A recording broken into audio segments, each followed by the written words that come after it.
I'll call to order the December and last Finance Committee meeting of the calendar year. Mr. Montgomery is here. He must have just stepped out for a minute. I don't know. Is the mayor in the building today? Do we know? He said he was coming, so. Here he is. It's about time. I've been stalling them till you got here. Folks, we have a very, very busy agenda today. And I'll also comment that there's a very important Public Safety Committee meeting right after this at 6 o'clock.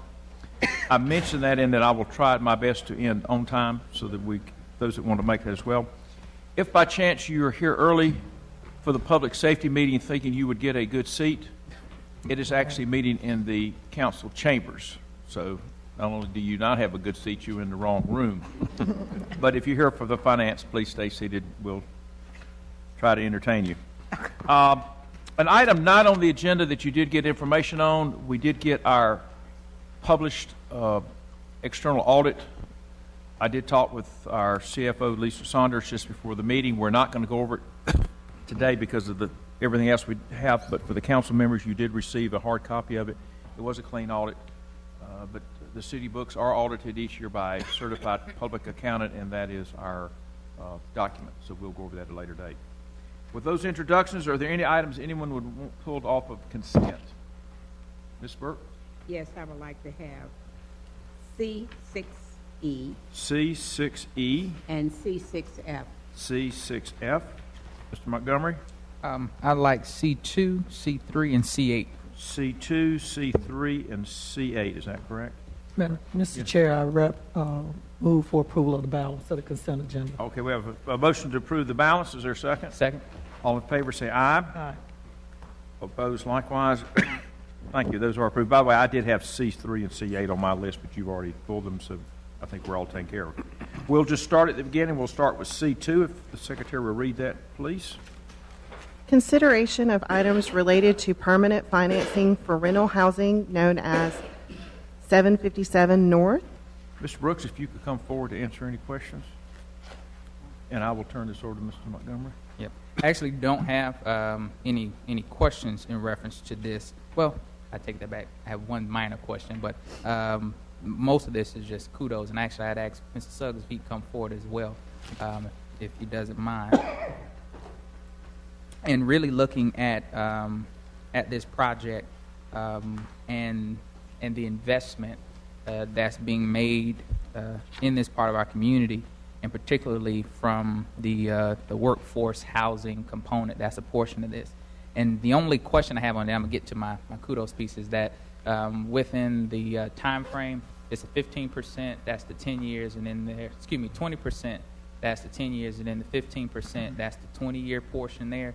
And it specifies 29 units at the 20%, and then there's not a specific unit count for the 15% as a minimum.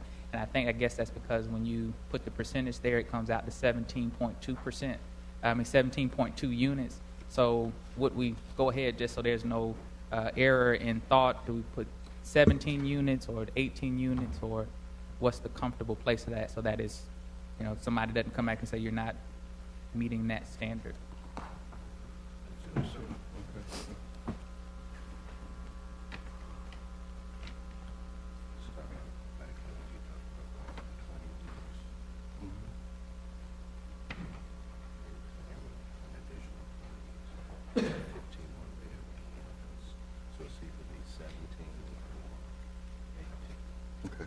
That number is 17, Councilman. All right, so I would just ask that in what comes to council that we specifically write in the 17 on there, and that's the only correction. But when I looked at the numbers, when we look at the number, the dollar amount that is offset for being able to provide workforce housing, Goler and Laurel Street are deferring a considerable amount of potential income by being able to be good citizens and good stewards to commit to being able to provide workforce housing to our community. On average, for the units that are going to be set aside, they will be deferring about $404 per unit for those that are set aside for workforce housing.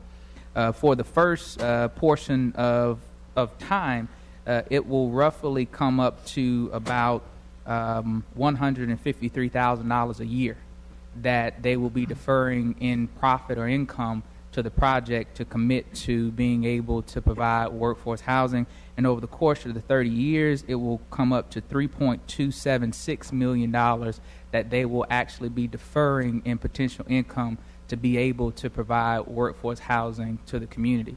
And I wanted to pull those numbers out so that it's very clear to the public of, one, the investment that the city is making into this project, but then also the fact that you have a group of individuals, both development and CDC, that's committed to being able to be a good partner to the community. And I think that is something that we have to be able to stop for a moment and be able to applaud, because sometimes we don't look at that number, and that's real dollars, that's real potential revenue that Laurel Street and Goler are deferring, in essence, to be able to make sure that there's workforce housing in downtown and in this project. So again, I say thank you for that commitment, and thank you for being able to make that type of investment in our community.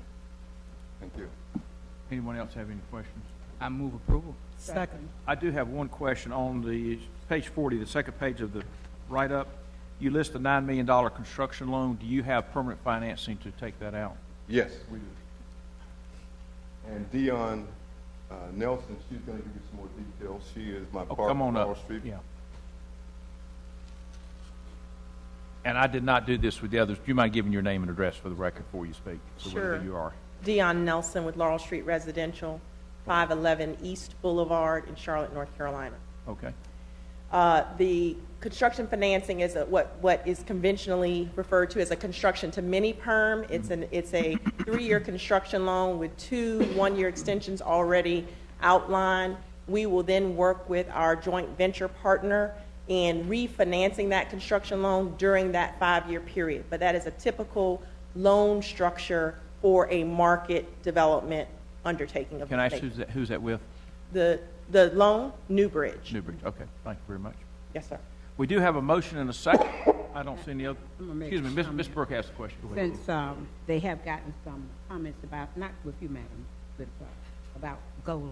I guess the mayor and I, we're the two who can realize what we see today. It goes back to when Gola stepped out and they were making investments, wanted to make investments, and the city with the council people joined them, and so I commend them for what they're doing. That's a strong economic development in that area. Thank you. Thank you. All in favor, say aye. Aye. Opposed likewise. That is approved. We will now go to C3. Secretary, could read that, please. Resolution approving allocation of funds for the Revitalizing Urban Commercial Areas Phase 3 program. Mr. Montgomery, I think this was yours as well. I did. I asked for this to be pulled for a couple reasons. One, I wanted to have a bit more of the specifics on the actual projects and what was going to actually happen in those locations, if it's going to be different than what was there. And particularly, I take the fault for someone that are in my ward for not reaching out prior to one of them. But I know one of those, there have been some issues at one of those locations in the past, and so I'd be concerned whether or not we're investing money in a place where there have been some community issues surrounding some of the establishments that have been there. So I know in the past, particularly in one project, we put certain parameters in place, like sweepstakes, that the dollars couldn't be used to upfit a space for sweepstakes. And if, in fact, there are some issues surrounding some of these locations, I would want to look to some of the same type of restrictions to make sure our dollars are actually going to the public good in some of those communities. Okay. And with what we had, I didn't have that in this one, and that may be in part my fault because I didn't reach out prior to, but that would be something that I would like to see. And so from a timing standpoint, I'm not sure if does this have to move forward at this time. I know there's another one in Councilman Burke's area, and so I'm not sure. Where's Mr. Brooks? With this, are we all right if he wants to extend? Can we hold this a month? We have someone that's in the Northeast Ward that is very anxious and have been pushing aggressively to get I'll hold started. mine too. We can, if Can you say which two you would like to hold? the Jetway and Old Greensboro Road, Barbara Jane. Is that okay if we hold those two and send the others forward? I do have one question before we get. On paragraph 2, it says the attached spreadsheet outlines the potential projects. It wasn't in this month's. Right. It would I be nice- believe it was included in October's. We do have copies of it here. I would if like you a would like copy. to see that. Thank you. While I do save a lot of the information y'all give me, this I think was already been filed away. Thank you. You got it. And then I'm going to recognize Ms. Adams. Go ahead. You got one from Mr. Thank you. I was wondering about that, Just kidding. Councilman Clark. Go ahead. What I need to know is, I know you also mentioned in the report from October about a contingency fund set aside in case there are overruns in the project. I guess my question is, one, did we do this on the prior 2 rounds of RUCA funding, setting aside monies for cost overruns in the project? And Councilmember Adams, in the first 2 rounds, I do not believe we had a specific contingency line item. The reason we included that as a recommendation for this round was based on the experiences of the first 2 rounds, that when a project would go from a concept and initial quotes to feedback based on what would be required to meet building code, zoning requirements, that typically the projects, the cost of the projects exceeded that of the original estimate, so as to allow for unexpected costs to meet building code or zoning requirements, we have included that recommendation. And I guess my question again is, when the proposals are submitted and it's based on what they say they need, right? Do we have any, are we going to review the project and look at it with,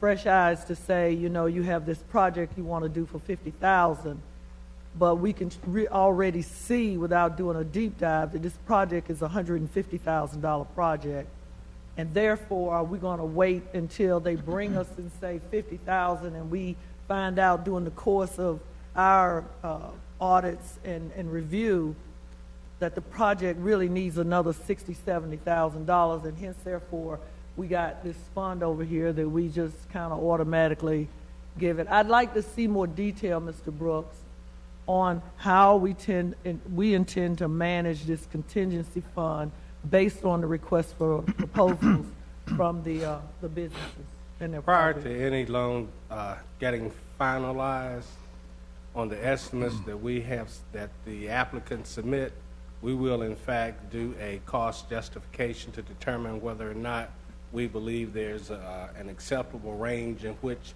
that work can be done. And if we believe that the estimates received aren't within what we believe would be an acceptable range to do it, and it's not one that we believe can go within the funds that we've set aside as sort of a contingency fund, because on all of our projects, we would have a built-in contingency. But when we receive estimates from applicants, they don't have that contingency built in.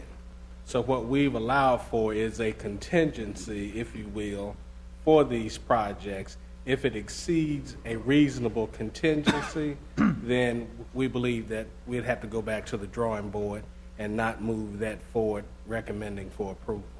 And I appreciate that, because that's what I'm asking for, as to how will this be done?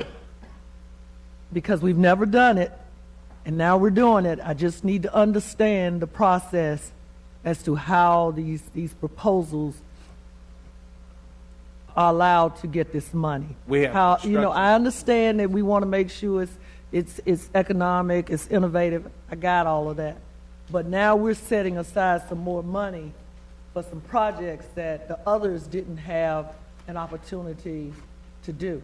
And I'll give you an example, if you will. We had a applicant in an area to bring in an application, and they started out with their project estimate being $300,000. After meeting with our construction staff and going through, and then meeting also with the building inspectors, it was determined that that project was under cost by over $150,000. So they had to go back to the drawing board and make some adjustments in the scope of work, in order to bring it down to a reasonable cost that the owner believed that it was worth doing. So we do review those with our construction staff and with the building inspection staff to try to determine whether or not the cost we receive is a reasonable cost to get the work completed.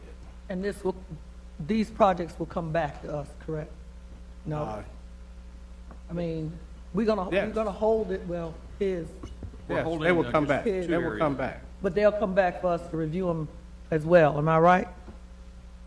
The ones we've held will come back. Normally, the projects, once you approve them in this round, no, they would not come back for your approval.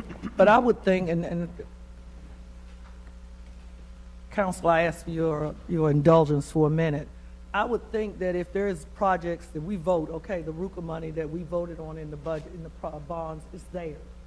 But now we're implementing something else, and we're voting on a project that came to you or us as an amount. And now you go forward and you find out that this project needs another, influx of cash or revenue or whatever. I would think that would have to come back to us for review. Am I missing something here?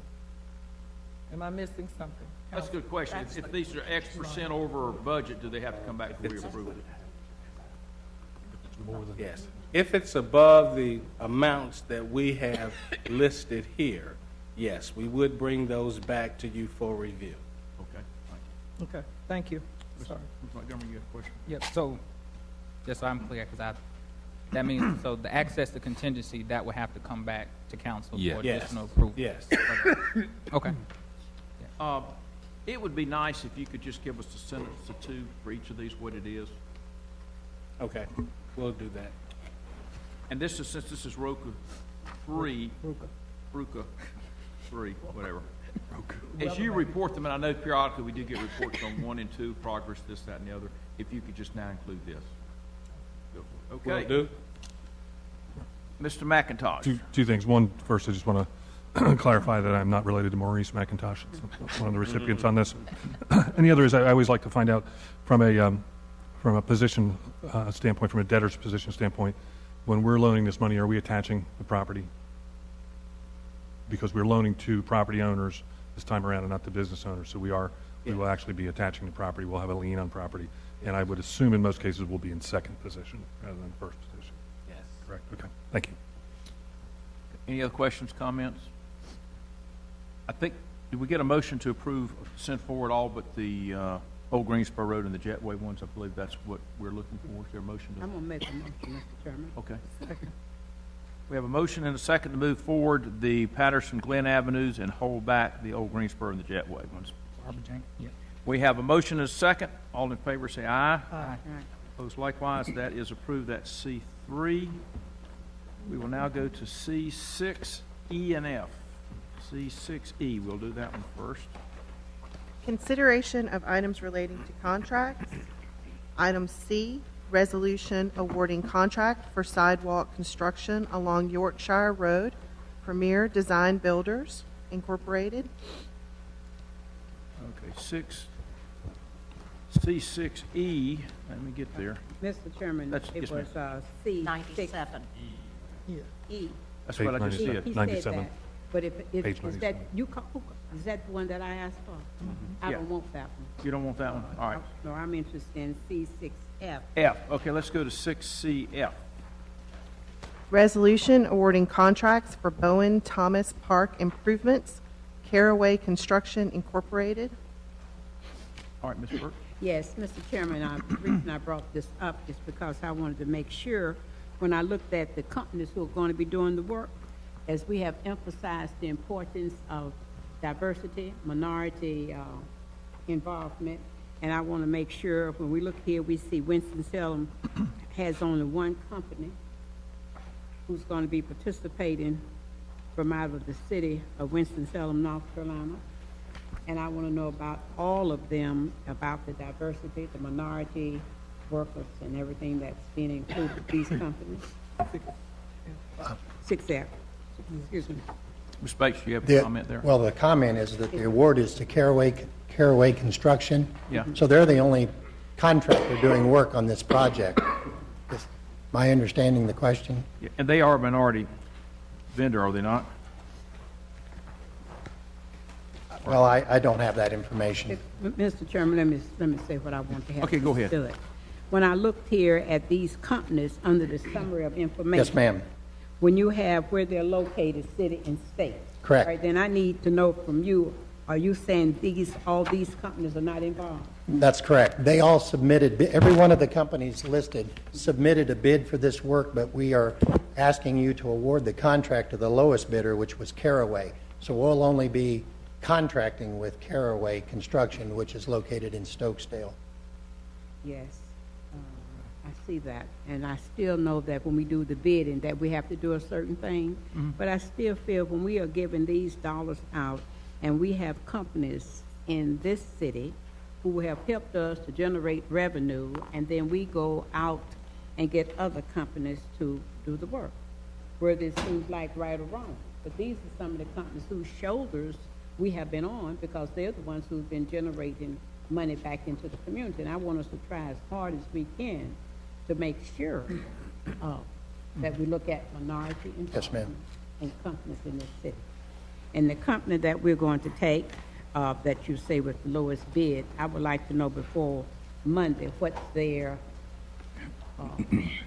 workload, minority. Well, it is attached. However, I do see that we erred when we compiled the information. Exhibit B has their demographics. For the apparent low bidder, it is attached to your agenda item. I know that. Let me just say this, Mr. Chairman. When the ma'am. reports are given, Yeah. there's certain information we need to hear from the presenter. Since you know we are emphasizing the MWBE, minority involvement. So, Mr. City Manager, when you tell your staff, when they give us our reports, include things that have been of interest to us on this council. Yes, ma'am. All right. Okay, thank you very much. Since I pulled both E and F, can I get a motion to approve both E and F? I move for approval of both E and F. Second. Okay, we have a motion and a second. By the way, E, which we did not go over, was for Yorkshire Road, which happens to be in my ward, and F is the sidewalk for Bowen Park. We have a motion and a second. All in favor say aye. Aye. Opposed likewise. Those are approved. We'll do the last consent item, which is C8. Ordinance amending Chapter 14 of the City Code relating to cemeteries. Mr. Montgomery, did you pull this one? I did. Go right ahead. My question directed to the city attorney in reference to, I know I dialogued last time about what we were looking at with it and potential reversion. The only question I had was whether or not we were going to put any language up front in terms of new plots that were sold, that type of language would be attached to any deeds or anything that transpired with that. So if I bought one, that was already understanding that 75-year process was in place for people who purchased them from this time moving forward. Yes, at the bottom of the ordinance, it basically says, I'm glad you asked that question, it will apply prospectively. We don't give deeds, we give certificates of burial and easements, but that language will be in those after this ordinance is approved. Okay. It will not apply to the And one question I had, since we sell single, doubles, and family plots, would this simply apply to maybe the singles or the double plots? Basically, it'll apply to anyone that has not been used, so more than likely, it'll apply to the single and the double. Okay, because like say you had a family plot of 4 and you used 2, you we're not going to go with the other 2. I wouldn't think so, Okay, unless council decides it really wants us to do that. okay, all right. Actually, Ms. Carmen, why don't you tell everybody what we're talking about? Sure, I'll be happy to. Back in This is September- kind of important. Yes. It is. Back in September, when we were discussing cemeteries, a question came up about unused and unclaimed cemetery lots and what happens if it remains unclaimed for an extended period of time. And as I indicated at that time, there was nothing in the code that really addresses that. So this particular code amendment would provide that if the cemetery lot remains unused for 75 years, we'll go through the process of notifying the named certificate holder by telephone, mail, all available means, and including publication, that this lot has not been used after 75 years.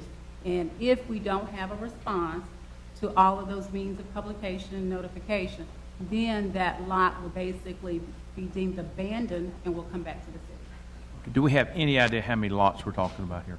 How many plots? Now, this is going forward. I Yeah. don't know to how many we have that might apply. I suspect not very many, considering we're almost full now, but. How old is the Evergreen and Woodland cemeteries?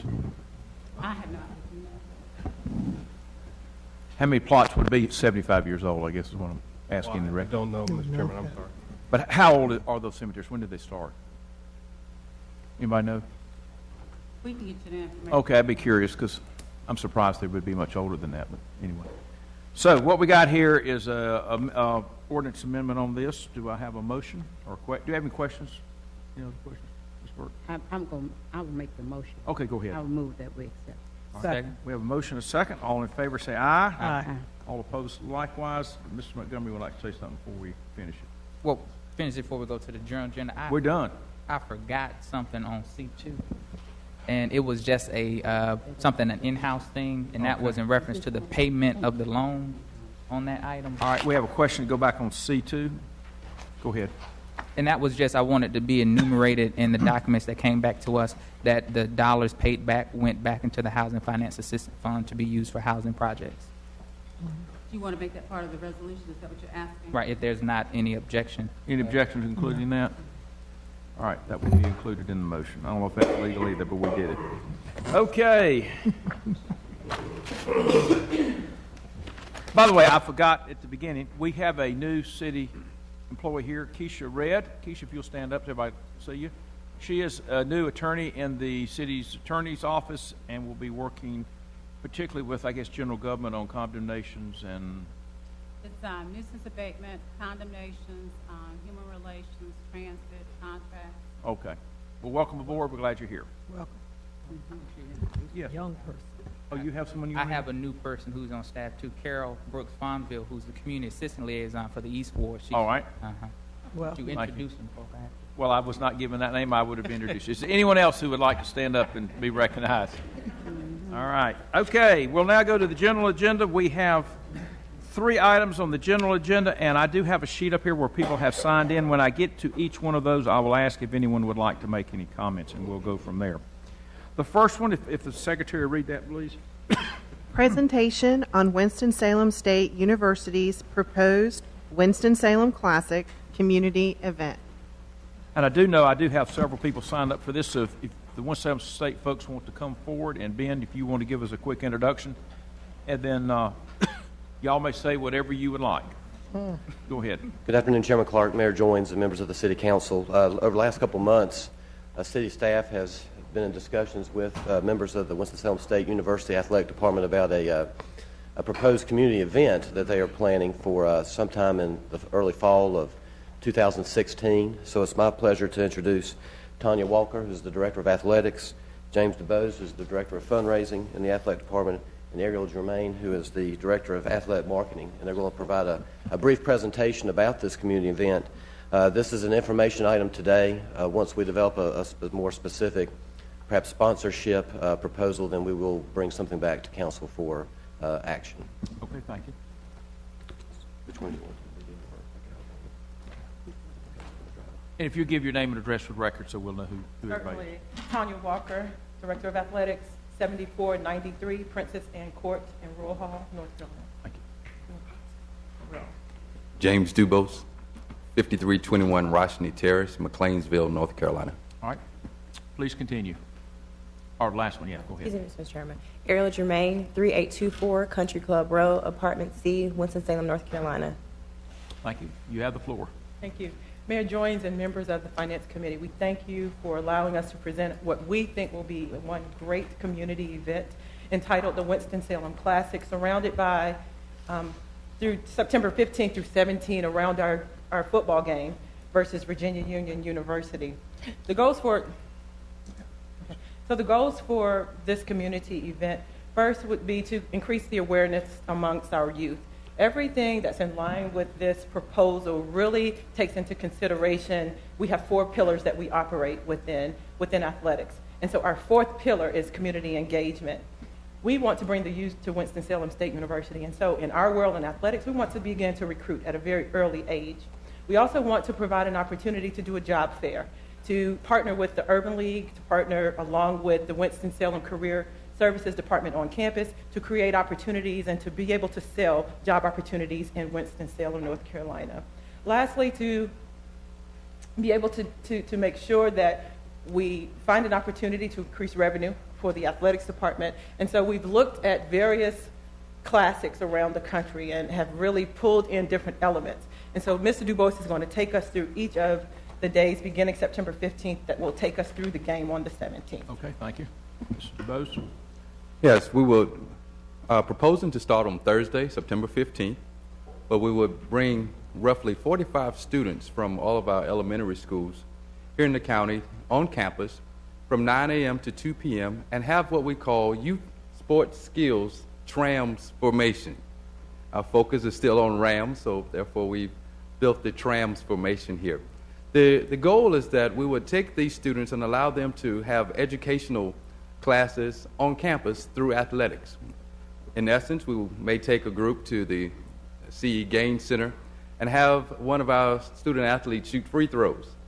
And the students from our elementary schools will be able then to do fractions and participate in other math and English all over campus through different sports, working with our student athletes. On Friday, September 16th, we would like to have both of our football teams, Virginia Union as well as WSSU, participate in community service projects from 9 to 1 around the city, and those locations are to be determined, as well as at the same time from 10 a.m. to 3 p.m. have a community career fair. And our proposed site will be the Benton Convention Center, so we will be able to have persons from around the city as well as our seniors, juniors on campus be able to come to that and really open up the opportunity for everyone in the area to be able to participate. That evening, we are asking to be back at the Benton Convention Center for what we call the Winston-Salem Classic Banquet from 6 to 8 p.m., where we will bring in the football teams as well as persons from around the city, around the area, so we can really focus on what's taking place in our athletic department as well as highlight what took place with the students on that Thursday. And then we will end that evening with a pep rally back on campus in the CE Gaines Center to really bring our Winston-Salem students involved and tie them to the weekend as well. And then on Saturday, we will have a Ram Fest, which would look like a mini homecoming on campus from 1 to 5 p.m. That would include games, exhibit booths, vendors, community performances, radio personalities, and food trucks, as well as being able to really continue to focus on our students, the community, the youth in the area, and bring people onto the campus of WSSU. And we will end the evening at 6 p.m. as we play in the inaugural Winston-Salem Classic football game of Virginia Union University versus WSSU. So our needs will be event space for the job fair and the banquet, transportation for students from Winston-Salem Forsyth County Schools, banquet speaker, the youth luncheon speaker, as well as our marketing elements, which we would ask to be tied to utility bills, any digital impressions, the showmobile that we could use for the Ram Fest, as well as your contacts. So many would ask, how does this work? What would it look like? How do you really tie this in? And we found someone that did it, and we want to share this with you.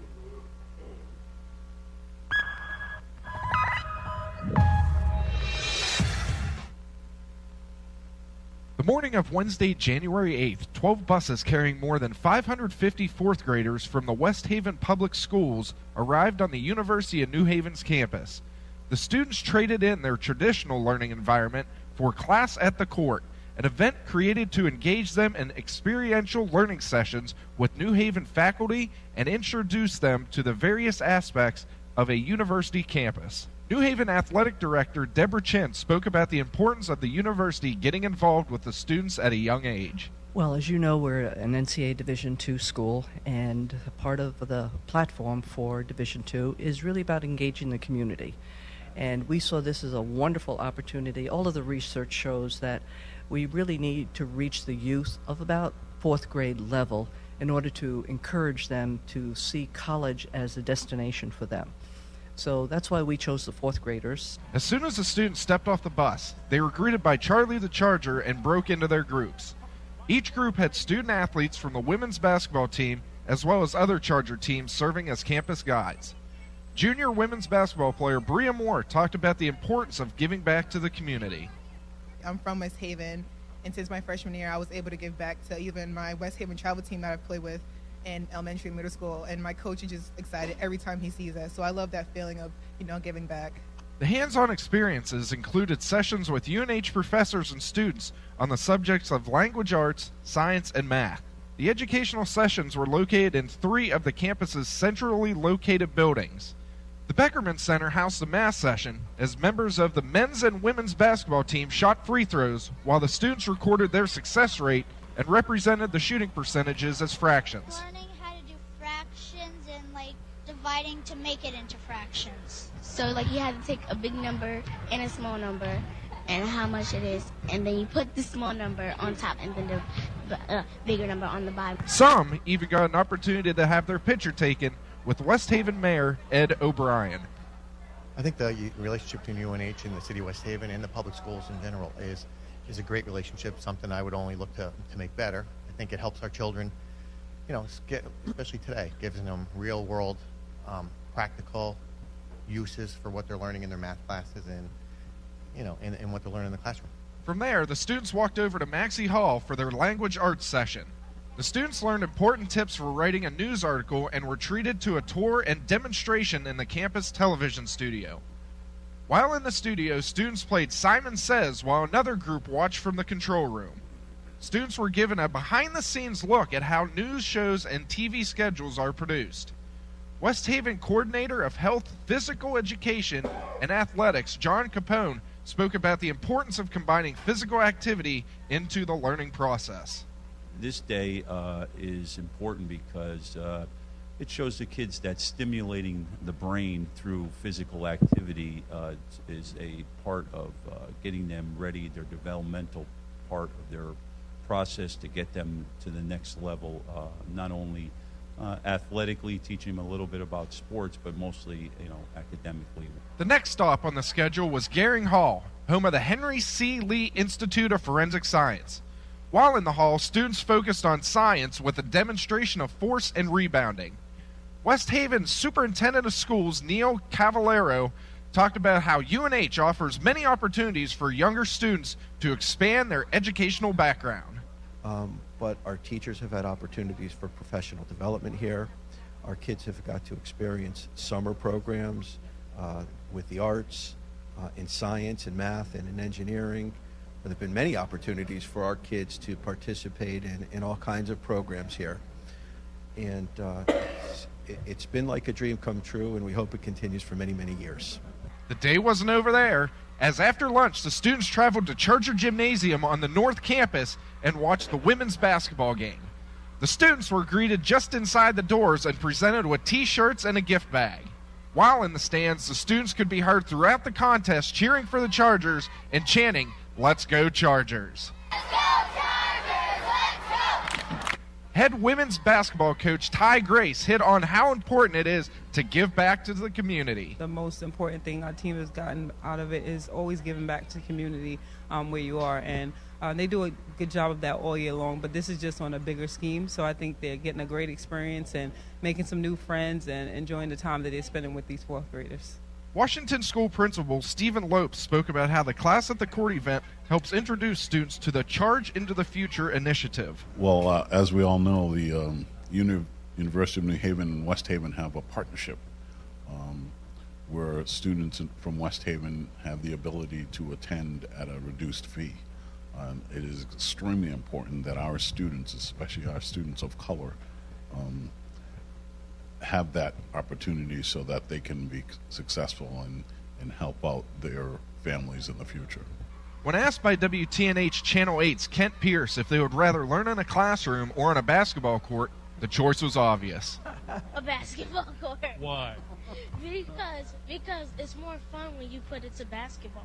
Class at the Court activities will finish when the women's basketball team once again visits each of the 4th grade classrooms to follow up on the lessons from each learning session. During their visit, the team will collect press releases written by the students about the game they watched. The team will pick the press release that best describes the event, and the New Haven Register will print the winning article as part of their sponsorship with the event. So hopefully we can expose them to what we have as a university, begin to challenge them to look at the excitement of learning science and language arts and math, and see this is what college is about, and hopefully that they'll continue to do well in school and ultimately come and join us at the University of New Haven in a few years from now. So certainly you all see the excitement that we are feeling around this opportunity. Our student athletes, we've been talking about it and talking it up in hopes that you all will at least approve it in concept. And so I ask for that support today, as this youth piece of it will be a small portion of the entire Classic weekend, which starts on that Thursday and takes us through the game on Saturday. Okay, thank you. Any questions, comments from anyone up here? Thank y'all very much. Thank you. Oh, I have a couple comments. It's just a comment, not a question. I think that Winston-Salem State is primed for an opportunity to host a classic like this. When you think about a function like this, it's not just the fact of the community piece, which is excellent, and the opportunity to engage the community from the student athletes and the commitment that I think that athletic department already has to the community, but even the broader impact of individuals coming into the community and the exposure that has for the city of Winston-Salem, I think has the opportunity to continue to grow and expand with something like this. So I look forward to the opportunity of being able to see what a partnership looks like on that. So thank you all for the vision. Mr. Jones? Just certainly concur with that, and I believe Councilmember Burke, correct me if I'm wrong, but doesn't Elizabeth City State have a big festival down at your alma mater or something like this? They have Classic. Classic. Yeah. So I think I agree with Councilmember Montgomery. This will bring a lot of energy to our city, and hopefully we'll get behind this and help make it work. Okay. Ms. Adams, you have a comment? Again, we can just see that Winston-Salem State is stepping up its game, whether that's in athletics and academia, and we appreciate you for that. Again, we can't do enough as a community to help acclimate young children to get into the mindset of visiting a college campus. I don't recall visiting a college campus until I was probably in junior high or high school, and that was through the Upward Bound program. So I commend you for doing that, and again, anything that we can do to facilitate it to make it successful, I'm sure we'll be there to help. And I think, Ben, have you been designated to be the front person here? Yes, sir. Okay, so you got him. Let's move forward with it. Sounds like a great program. We got plenty of time, which is good. Most people don't give us that much time. No, they don't. We appreciate it. Okay, we'll now go to G2. Resolution authorizing financial assistance to Wake Forest Innovation Quarter and Wexford Science and Technology for the Bailey Power Plant redevelopment under the Downtown Development Provisions, NCGS 160A-458.3, in the amount of $3 million. Mr. Page, since I know we've discussed this several times, but why don't you reintroduce us so everybody be on the same page? Okay. Good afternoon, Chairman Clark, members of the Finance Committee. As the City Secretary noted, this is a request from Wake Forest Innovation Quarter and Wexford to assist with the redevelopment of the Bailey Power Plant. You actually have a small version of the PowerPoint at your seats to follow along if you can't see it on the screens. But Wake Forest Innovation Quarter and Wexford would invest approximately $40 million to develop a new mixed-use facility that would include restaurants, office and research space, entertainment space, as well as public open green space and a minority business incubator. Based upon the projections of a $40 million project, the project would generate approximately $124,300 per year in new city property taxes over 10 years, about $1.24 million. In addition to currently looking at redeveloping the Bailey Power Plant, that also be looking at redeveloping the 60s buildings, which are two buildings, Building 60 North and Building 60 South. Building 60 North would house the School of Medicine, and Building 60 South would house portions of the Renolda campus. It's estimated redevelopment costs for these buildings would be approximately $111 million and generate approximately $339,000 in new city property taxes. So combined, the 260 buildings and the Bailey Power Plant would be $151 million total projected investment and generate city property taxes of just north of $463,000. To assist with the project, Wexford and Wake Forest Innovation Quarter are requesting $3 million from the city over 10 years. As proposed, the assistance would be provided annually and make up approximately 70 to 74% of the net new property taxes generated by the project over the 10-year period. During this period, the city would receive about $1.1 million in new city property taxes. Additional benefits to the city include that, first of all, assuming that they continue their pattern of 12% minority participation and 70% local participation, as they've shown over the last 7 years, and about $350 million in investment, that would mean about $18 million in MWBE participation and about $105 million in local participation. Both of these figures would have a tremendous multiplier effect on the local economy. It's also anticipated that the project at completion would generate approximately 75 to 100 permanent service and retail positions, as well as a large number of positions in the construction phases. The project also would eliminate an obsolete space and recreate it as a destination for all residents of Winston-Salem. And the development would, as I mentioned earlier, include a minority business incubator.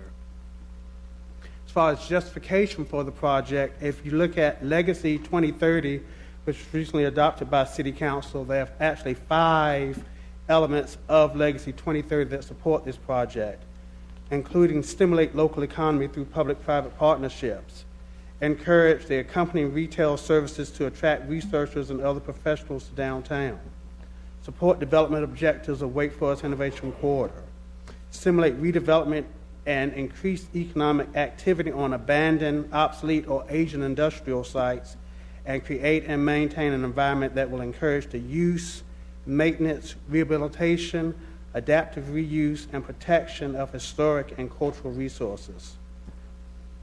So that's sort of it. In the background there is a vision of what the property could look like. Happy to answer any questions. Also have representatives here from both Wexford and Wake Forest Innovation Quarter to address questions you may have. Any questions from any folks up here? No question. I have a few questions. Ms. Bates, don't go too far. Okay. And if you don't have these on the top of your tongue, you can get them for the meeting. One, excluding this project, or if you want to include it, you can. What has been the city's total investment in the research park? And then what has been the private investment? And you probably missed it because you weren't here last month, Chairman Clark, so I apologize. I should have put it in there again this month. But there's actually a table, and in the table, looks like our total investment is about $12.5 to $13 million total, and their investment has been about $350 million. And does that so include leverage is about 26 to 1 is what I sort of calculated. Okay. And does that include this current proposed project? Does not include this project. So if we added that, that would add another 13, maybe get us up to 16, and it would get them up to about $500 million, if I'm doing my math right. Okay. I was out of the country last meeting, so I apologize. Next question, and I don't know if you can answer this or someone else. What is the intended use of the building? What are the various things that are going to be in it? I'll go in and start, and they can walk up if they want to give specifics, but it's a mixed-use facility. Has several restaurants, a movie theater, a bowling alley, office, entertainment space, as well as outdoor space, green space, and a minority business incubator. Did I get all the uses? Okay, thank you. Ms. Burke, do you have a question, comment? My comment is I'm one of the cheerleaders for this area. Okay. Because, in fact, on Friday, the mayor and I, we had a long conversation about this. When you look at then and you look at now, they have made a tremendous improvement. It's an area that's well used, and there's a lot of traffic coming and going. So I support the project. Okay, thank you. I saw a bunch of hands go up, so I'm just going to go around the table if that's all right. So, Ms. Adams, you can be next. Thank you. Again, it's a good project. We can't, deny that. I'm sure that many of the council members will say we've had lots of conversations over the past year or two about this project. Again, I just find it, I don't know. I need to know, and the public needs to know. Tell me about the business incubator, because the thing for me is we build quality of life institutions downtown, but those institutions don't really affect the quality of life of a large part of our community. That kind of concerns me. I know that the medical school and all of the development that's going on down there, and it'll spur more retail and residential housing. Again, we've had this conversation more than not. But that doesn't mean that the majority of the community will get to partake, I won't say benefit, get to partake of any of that.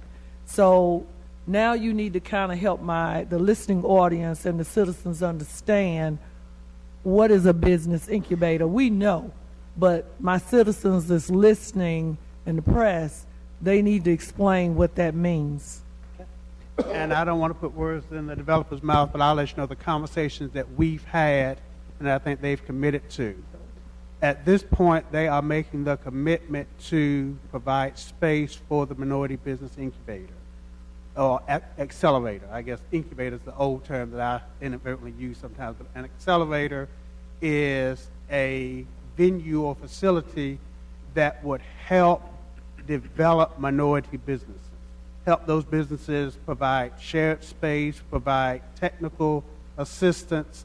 At this point, it's not been fleshed out as to what the incubator would look like, because I think what they've said is they want to hear from the community as to what is needed, as opposed to saying, we're going to take this mold here and drop it down in the research park. We need to know what is needed from the community. So let's get the commitment in place and then start having those conversations.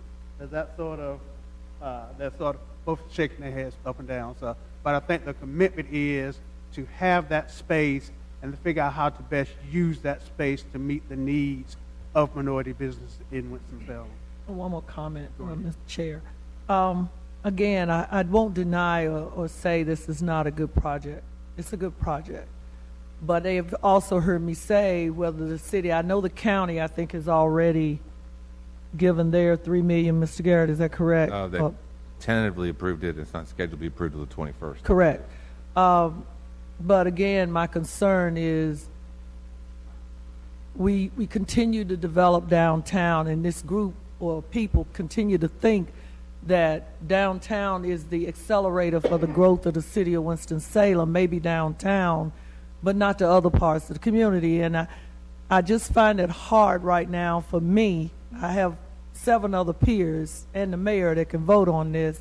Again, I just find it hard for me to be able to support it. Again, it's a good project, but my constituents and the people that other people too that I serve that are the least of us, we've got to start putting something east of 52 that is connected to these developers and these big projects that has a benefit to the parts of the community that struggles tremendously. So thank you, Mr. Chair. All right, we just go around the table. Mr. Montgomery, you're next. Yes. Again, on this project, when you look at the Bailey Power Plant, I don't think you get anyone who argues against the fact that it is a very much an iconic structure, an iconic thing that's in downtown Winston-Salem, and to see it develop would be of benefit to the immediate and surrounding community.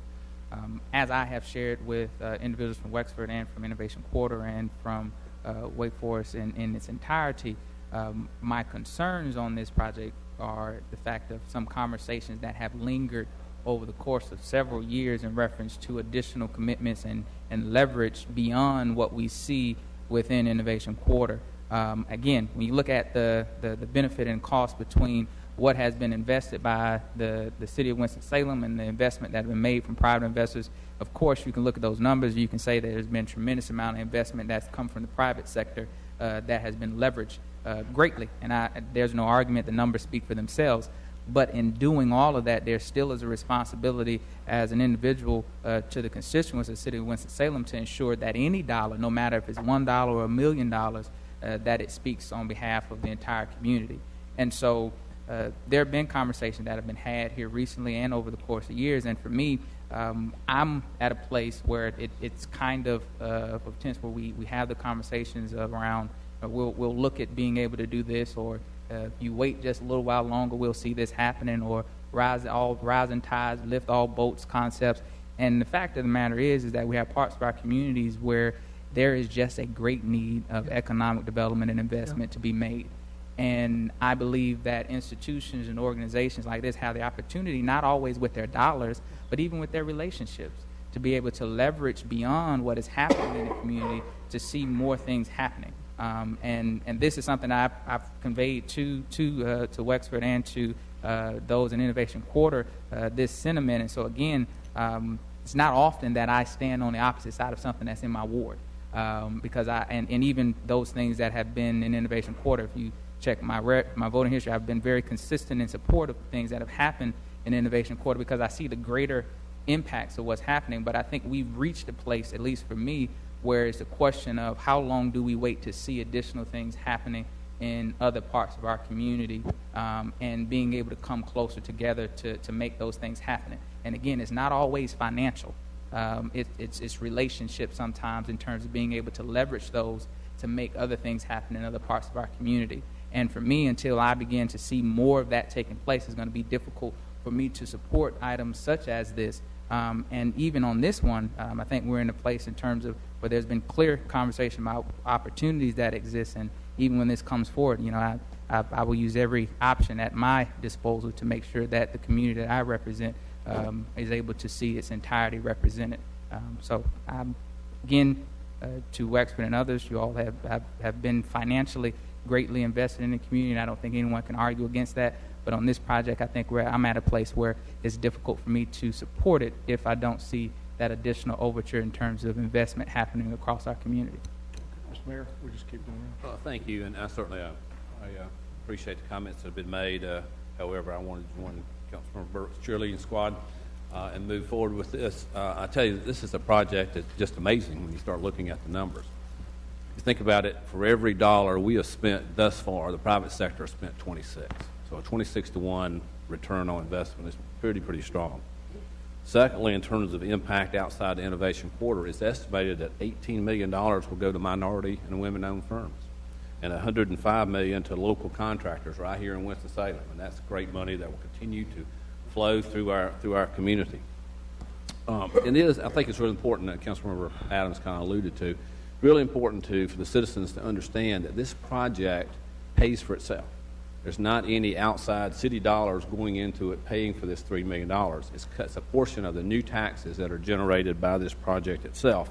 And the fact we're not spending all those dollars. We're keeping $1.1 million over the 10-year period. In other words, we're putting $1.1 million in our pocket that we wouldn't put in our pocket if this project didn't happen.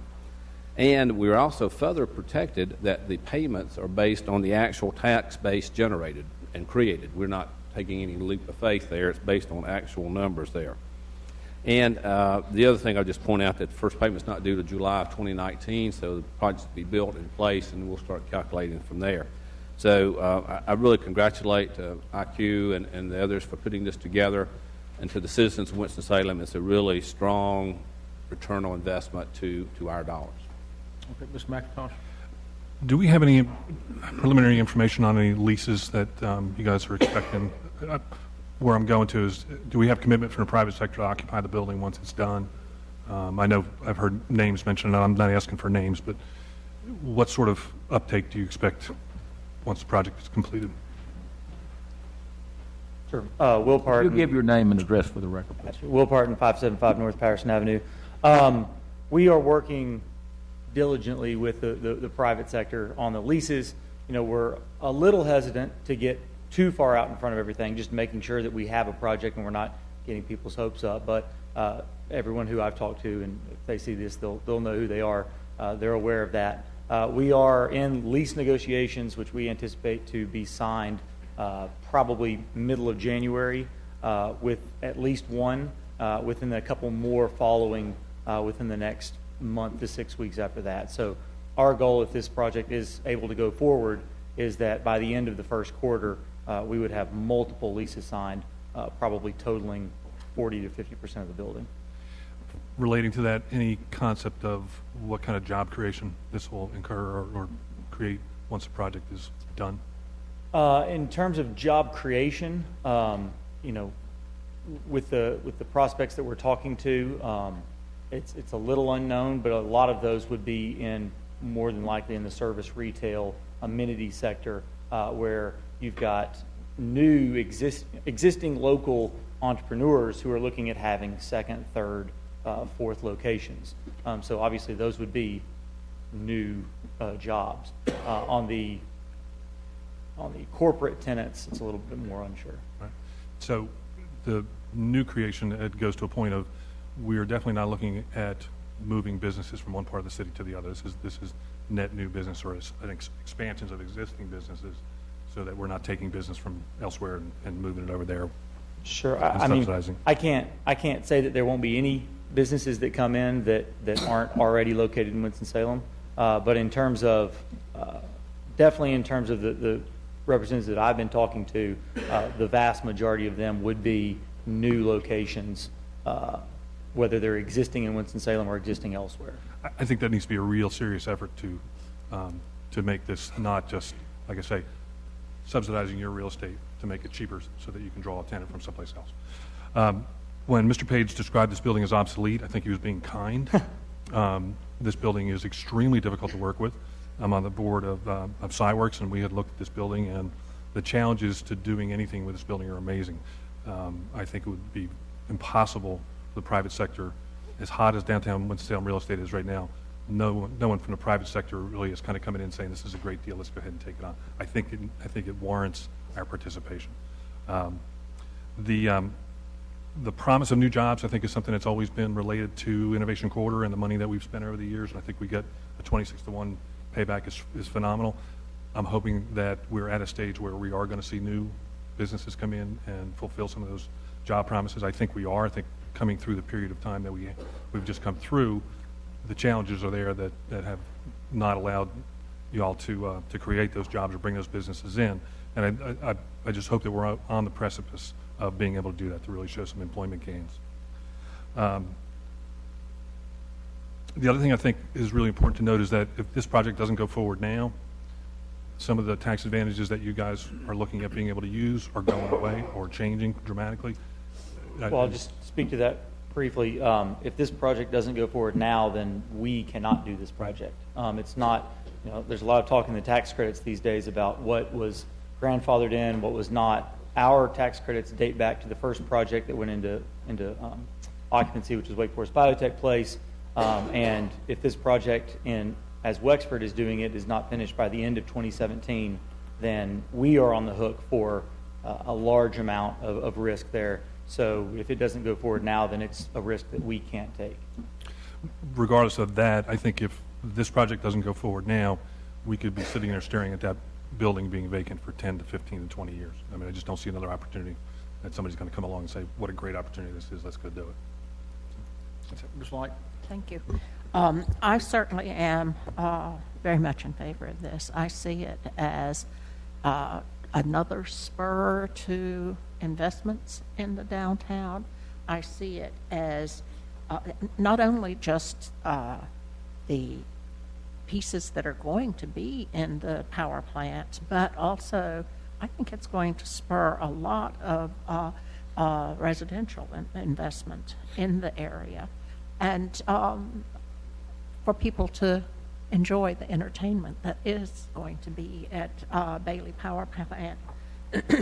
I see a benefit to the city as a whole and all the citizens of the city because of the taxes that we're going to be receiving from this. And the jobs, obviously. The jobs are going to be for anyone and everyone in the city. So again, a reason for supporting this.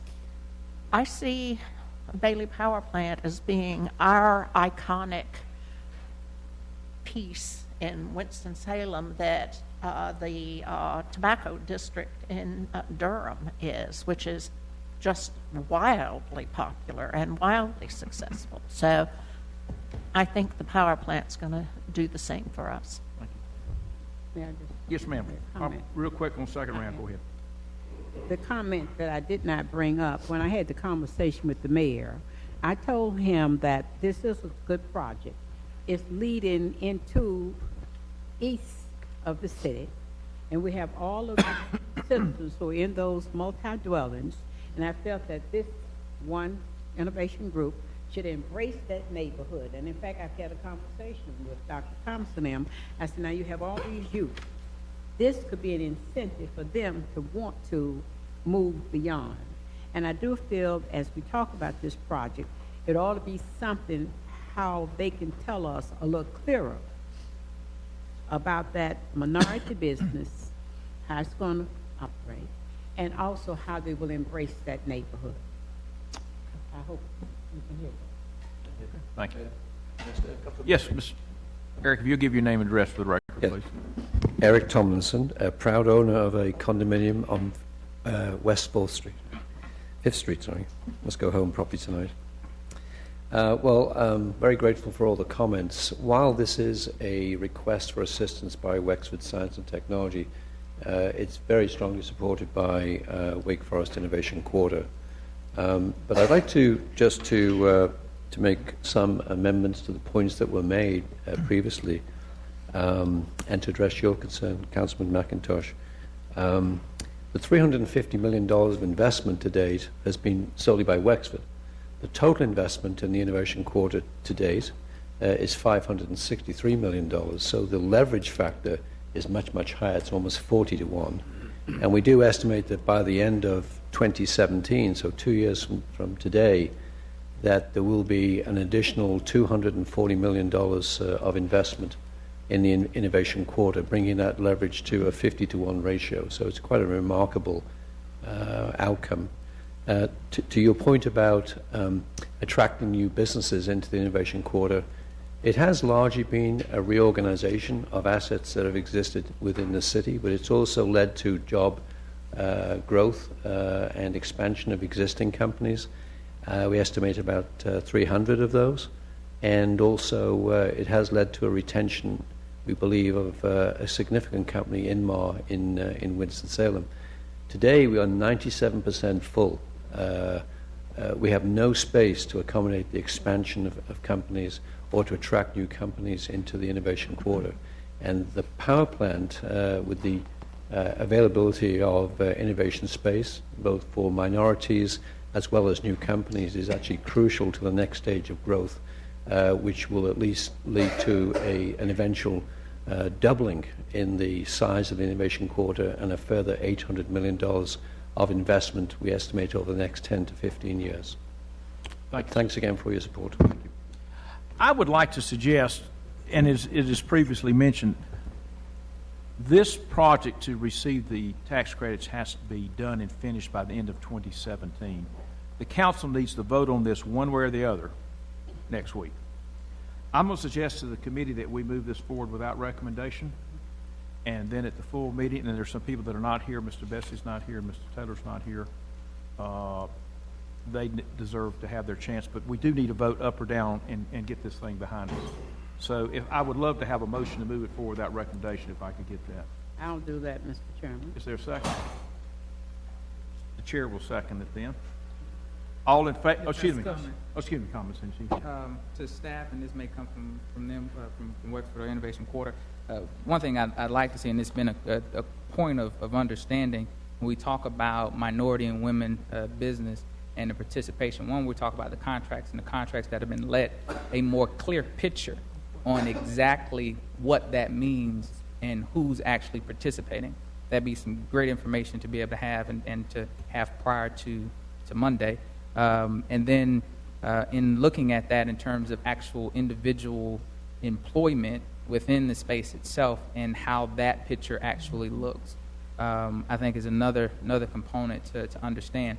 Because again, my challenge is not about Innovation Quarter and its economic impact on the community.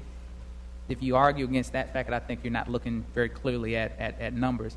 But it's about the larger group of community being able to benefit from what's taking place and going on, and not from a place when we say, okay, in 10 years, neighboring communities may shift and may change, and so those might not be the same people benefiting from what's taking place there. And so we kind of shift the problem without addressing it. And so we have an opportunity, in my opinion, to really take the real problem on its nose and deal with that. And so that's where I stand on that. So, Mr. Page, Mr. Montgomery has asked for information on who the minority contractors were, I believe, and then kind of what the current employment picture is, some demographics there. Is that what I'm hearing? And the employment, too. I thought I mentioned that. I didn't. No. Yeah, I did. Let me be sure I got it. You did ask about current employment. Yeah, that was there. Yeah, I'm looking. Thank you, Chair. I would like, if we can, we need to look at the types of jobs. I know they said retail, restaurant. We know what that pays, but we also recognize there'll be professionals, which again somehow leaves out again that sector of population that we're concerned about. Again, to Councilmember Montgomery's credit, again, the demographics of the community may change, but it may not change to what we would hope it would. And so therefore, again, we got to be forward thinking. We have an opportunity to probably help facilitate some positive change that affects the poor people in the community. And that's the type of information I'm looking for, because if it's retail, you need to tell me what retail pays right now. And I do feel like the tax credit, again, to Councilmember Clark, I know that we have to move on this because of that. But I also feel like if we don't, again, you got 8 people. I know that it will probably pass, but we still have to, some of us, take a stand on some of these things that are coming down the pike. Since Winston wants to talk about changing the scene of how poverty is in this city, you know, we got to start taking some stands and try to be proactive on some of these things that we're doing, or it will never change. It'll never change. Now, I believe, Mr. Montgomery, you're asking the information on everything there, not just this current project. Yeah. History. He wants a historical look back, is what I'm hearing. Okay. Because in terms of that 12% number, I've heard that for some time, so I want to understand what. Yeah, okay. I think, Mr. Page, you understand what we're doing? Okay, we have a motion and a second to send this forward without recommendations. I'm going to do yeas, noes, and abstentions. All in favor say aye. Aye. Aye. We have 2 ayes, noes, abstentions. We have 2 abstentions. We have 2 in favor, none opposed, and 2 abstentions. That's to move it forward without recommendation. Mr. Thompson, what that means is it will be on the agenda Monday night, which is a week from today. Thank you very much. Okay. I got 18 minutes to do the last item. You probably don't see that one too. Madam Secretary, if you'll read the 3rd item, please. Item G3, proposed sale of the Center City parking deck and the Holly Avenue surface parking lot under the upset bid procedure. Who would like to? Greg, are you going to comment on this? Yes, Mr. Chairman. Go right. If you'll give everybody an introduction. Mr. Chairman, back in February of this year, we began discussion with the committee on the possibility of selling the Center City West parking deck. We've had numerous conversations with the committee regarding things such as the valuation of the property, what the options that potential purchasers would make for acquiring the property and making additional new development. At the August meeting of the council, of the committee, you requested that we send out proposals to any and all potential proposers who would be interested in buying the parking deck with conditions that you specified. And those are indicated on page 9 of your agenda book. Yeah. Conditions are the first column. That kind of what we came up someplace to start is what. That is correct. And so anyone who wished to propose had to meet those minimum requirements, which were they had to offer $2 million for the purchase. They had to be willing to develop $21 million in new taxable development. They had to make that new improvement within 4 years. The distance from the parking deck that new development had to occur was 2,000 feet. And there were other conditions about workforce housing that I won't get into the details of, but they had to make a commitment for 20% of their new development to include workforce housing if they were going to have a residential component. They had to reserve 66 spaces in the parking lot in the parking deck for the public for a period of 20 years. They also had to reserve 41 spaces in the Holly Avenue lot for the public. And they also had to work with us in accommodating the baseball parking that is currently occurring and using that facility. We had two proposers, as indicated on the table, Grubb and Tightline.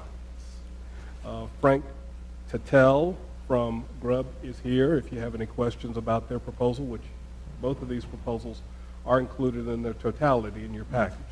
And John Reese with Tightline is also here if you have questions. And Greg, if I read this correctly, both the proposals could meet our requirements, our minimum requirements that we put in there. Both proposals met all the minimum requirements. Okay. We do have the two folks here, and I will give each party, if y'all have anything you'd like to say, you may certainly come forward. Frank, are you here? Who is Frank? Would you like to say something? I'm going to give John the same opportunity. You don't have to give a long speech if you don't want to, but you got 3 minutes. Short and sweet, okay. My name is Frank Tattel with Grubb Properties, 4601 Park Road, Suite 450, Charlotte, North Carolina. Chairman and members, thank you very much for your consideration and for this opportunity. Grubb Properties has a long history based in Lexington, today based in Charlotte, long history in the North Carolina area. We have existing properties in Winston-Salem. We see a lot of opportunity in downtown Winston-Salem, and we see the Center City West parking deck as an opportunity to capitalize on the GMAC property that we currently have under contract, and we can't move forward with that project, the redeveloping and rehabilitation of the GMAC property, without the Center City West parking deck. Okay, thank you very much. John, would you like to say something? Thank you, Frank. Frank, did you give your name? You did give your name and address. Thank you. Got that. I forget that sometimes. Council, my name is John Reese. I'm a native of Winston-Salem. I have a residence at 715 Avalon Road. Been before you many times on this subject, prepared to answer any questions, and would like to make 2 points. Go right ahead. One, I think, with all due respect to the Grubbs and the property that they have under contract, its zoning is Central Business District, which does not require parking. Our site at 4th and Broad is pedestrian business, which if you're doing an office development does require 3 per 1,000 parking, so it's obvious. Without it, we don't have a project. The other important point that I'd like to make is we have owned our site for 3 years. At the time that, in the last 3 years, we've developed 751 West 4th Street.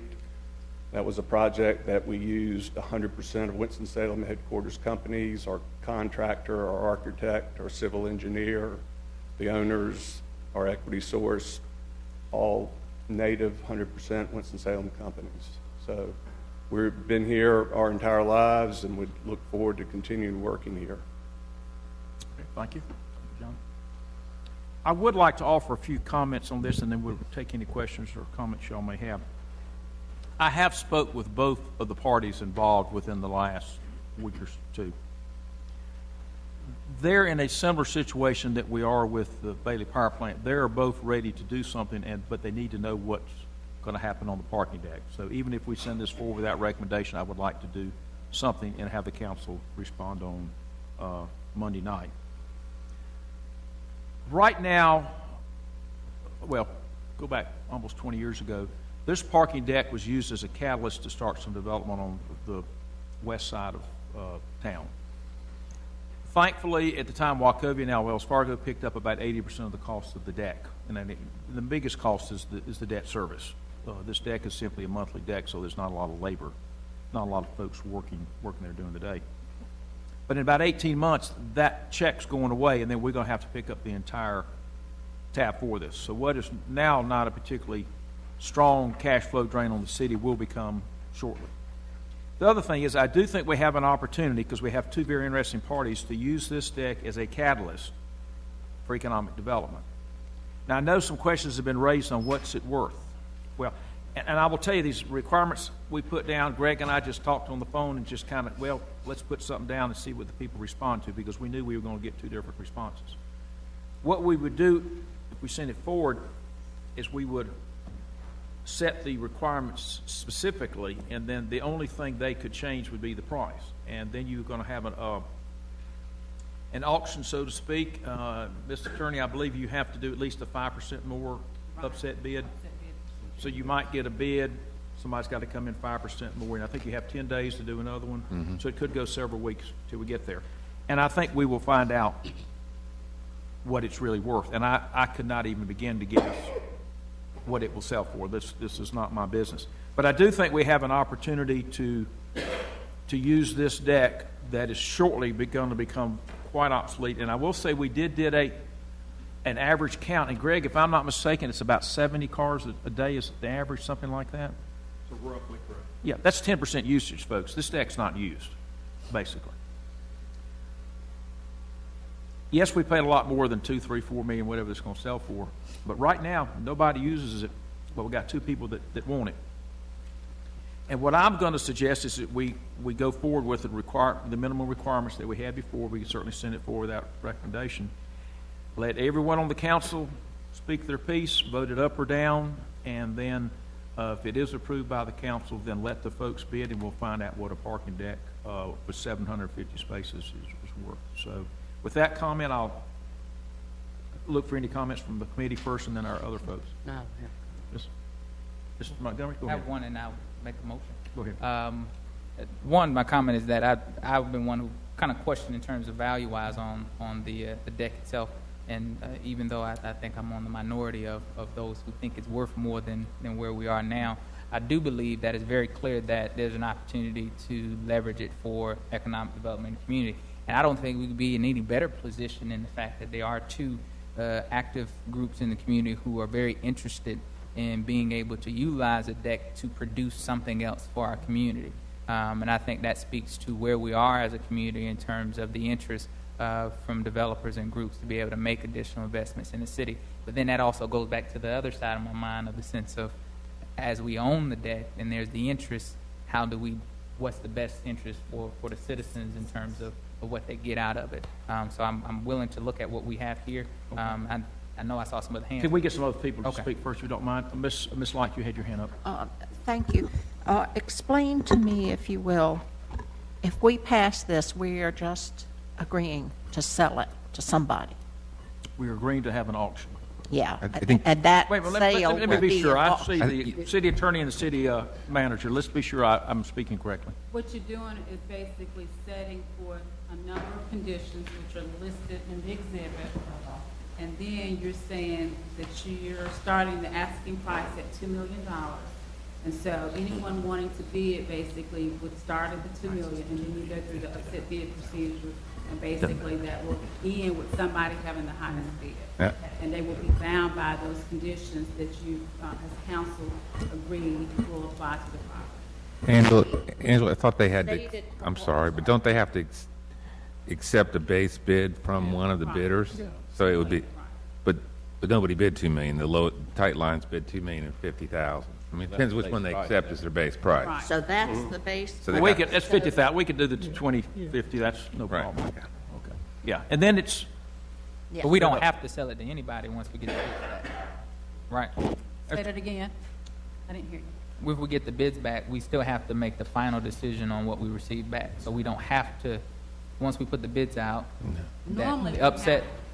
Go ahead. Normally what happens, unless you all dictate otherwise in the resolution, you start out accepting the base bid. This is the bid you're going to accept.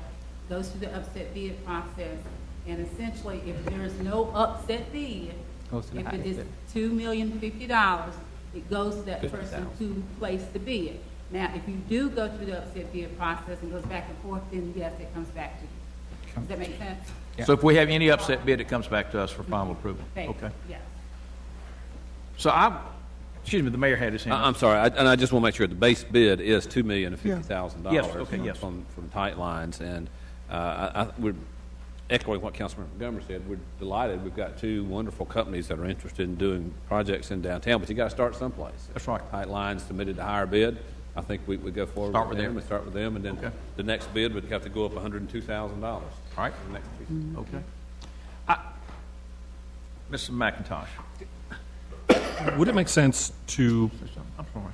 put a clause in here to prevent either of the parties turning around and selling it to the other party within a certain period of time, just in order to prevent anybody, let's say, playing games? What?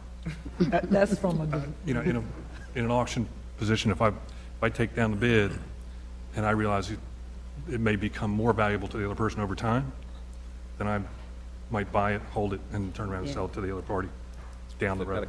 So, Highly unlikely, but but does it make sense? I would suggest for tonight, since I'm supposed to be finished in 3 minutes, they would adopt the minimum standards, and during the week, we got a week here, if anyone has any concerns, because we're going to vote on this again, to let the city manager know, and if it's some, and Jeff, you're in the real estate business, if there's some little language you want to change, we can treat that as an amendment, and we'll see if the council as a whole accepts. Of course, the mayor will be running that meeting.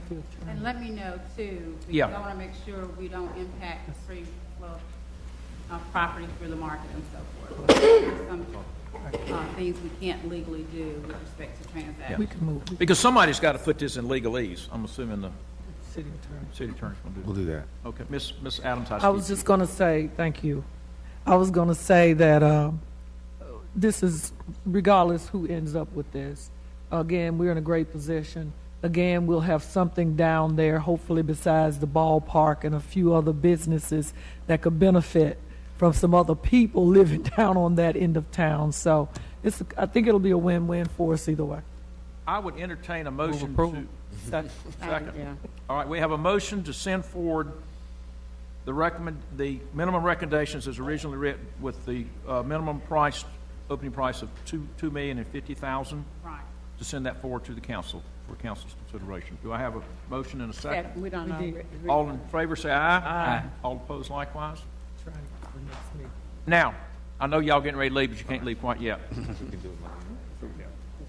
I just want to remind everybody, we have committed $3 million to vote on $3 million for the research park, but we also committed $2 million to RUCA projects tonight and committing to hopefully get a couple million back from the city. So we've done a lot more than maybe it would indicate given the time, but I want to thank everybody. There were some very time-sensitive things. We were able to move them forward. And with that comment, and I do see the press here, the Public Safety Committee is meeting at 6 o'clock in the General Council Room. I know there's one particular topic in general, which I'm assuming is going to be covered tonight as far as the district attorney and the SBI are up to. But with that, Salary. oh, I'm sorry. Forget that. That's not what they're going to talk about. Anyway,